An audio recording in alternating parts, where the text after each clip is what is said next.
En 1665, il y a eu une apparition tout à fait extraordinaire et étonnante dans les Alpes. C'est Benoît. Elle était complètement illettrée, comme toutes les personnes dont la Vierge s'est montrée. Elle a eu une, une vision tout à fait extraordinaire. Il y a eu l'ange, un ange, et puis ensuite la Vierge.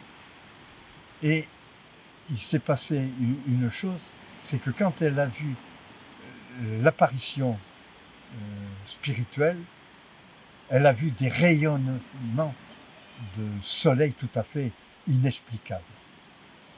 Et toute sa vie, cette vision, elle l'a portée dans son âme.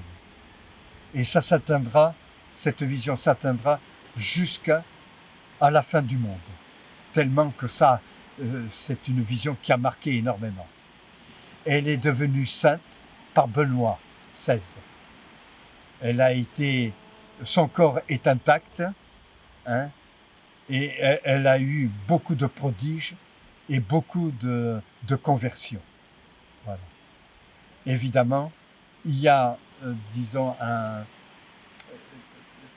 le monument de l'ange, le monument de la Vierge et le monument d'apparition de l'au-delà tout à fait inexplicable. Voilà. Mais cette vision, il faut faire comprendre que c'est une vision de protection de la terre de France. Voilà, c'est ça. C'est une vision, et comme c'était une personne pure, hein, comme tous les autres saints, parce que la France est une terre bénie, hein, concernant l'agriculture, l'élevage, hein, forestier, donc c'est une protection d'un coin de France de montagne. Voilà. C'est comme ça qu'il faut la comprendre. Mais il y a eu beaucoup de miracles, il y a eu beaucoup de grâces, et il y a eu des protections tout à fait extraordinaires. Voilà.